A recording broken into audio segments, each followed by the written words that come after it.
I don't really buy that for 1 minute. For one thing, isn't it a little odd that all of the texts would vanish for January 6th and January 5th? You know, of all the days, what an odd coincidence that is.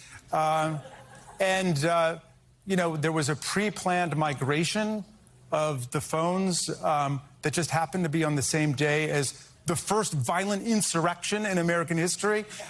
So I'm a little dubious of that. So count me a skeptic.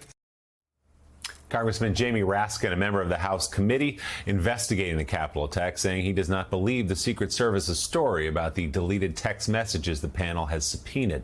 Joining us now, Chairman of the Homeland Security Committee, Democratic Senator Gary Peters of Michigan. Senator, it's great to have you with us this morning. Your committee, of course, is looking into that matter as well. It is obviously plainly suspicious, even to the layman, that it's the text messages on January 5th and 6th that have disappeared from the phones of members of the Secret Service. As far as you understand it, is there a way to get those back, and will they be in your hands at some point? Well, we're certainly looking into that. I can't say that yet. We really want to see those for obvious reasons. It is strange that happened, and you know, they become even more important after what we heard last week from the commission, where Secret Service members were reaching out to their families to say goodbye. We're really concerned about the situation that they found themselves in, and believe things could get very ugly very quickly. Those texts are just critical to this investigation. We're going to do everything we can to try to get to the bottom of that and get that information. But I agree, to the average person, when you had an insurrection where Secret Service members were fearing for their lives, and that those texts are erased, and they're erased after there was a request to preserve records, it makes no sense. And certainly we've got to get to the bottom of it. Senator, is the Secret Service cooperating with you and just saying, look, we were in the middle of a systems upgrade that day and we just don't have them anymore? What are they telling you? Yeah, there is certainly saying that it is difficult to get them because they went through this pre-planned process, which again makes no sense. Even if you had a pre-planned process to eliminate those texts after you have an insurrection, you'd probably put that on hold, especially after you had a request to preserve documents. So there's something here that is certainly not right, and we got to find out.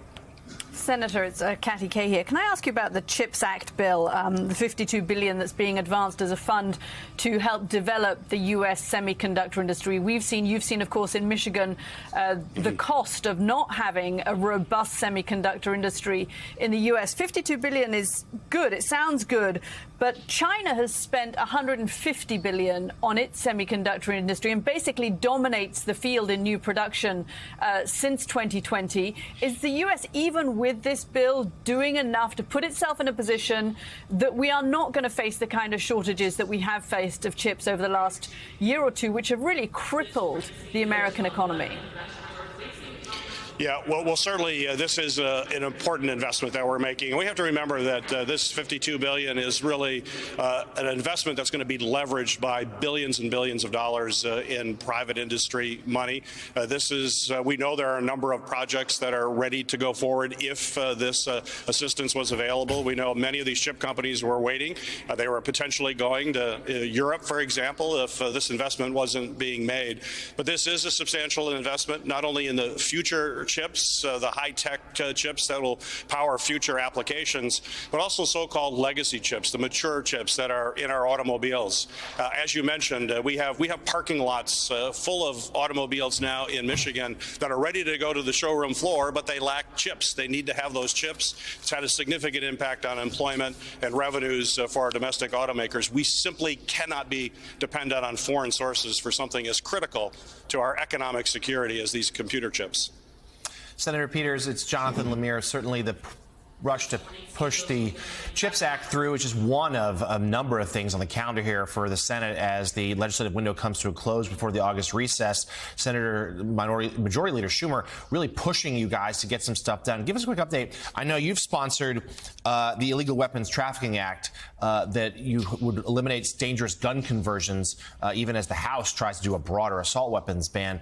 But also give us an update on the legislative push to codify same-sex marriage in the wake of the Supreme Court ruling that overturned Roe v. Wade. Well, we certainly want to move that and to legalize marriage. I think we got to have the 60 vote threshold. We're aggressively looking for Republicans that will support that legislation. Last I heard, we're not quite there, but the effort is certainly focused. But I'll say our number one goal here before we leave is to make sure that we push through a reconciliation that will allow us to negotiate for drug prices, bring down drug prices for Americans, stabilize health care under the Affordable Care Act. That is something that we have fought for years and years, a decade, to bring down prescription drug costs. That will be a huge bill when we pass it, and that is going to be a focus of ours in the days ahead to make sure we get that done and provide relief for families who are dealing with high inflationary increases. We can lower drug costs will be a tremendous help to families all across our country. A lot of work to do before you head out for the recess. Chair of the Homeland Security Committee, Senator Gary Peters of Michigan. Senator, thanks for your time this morning. We appreciate it.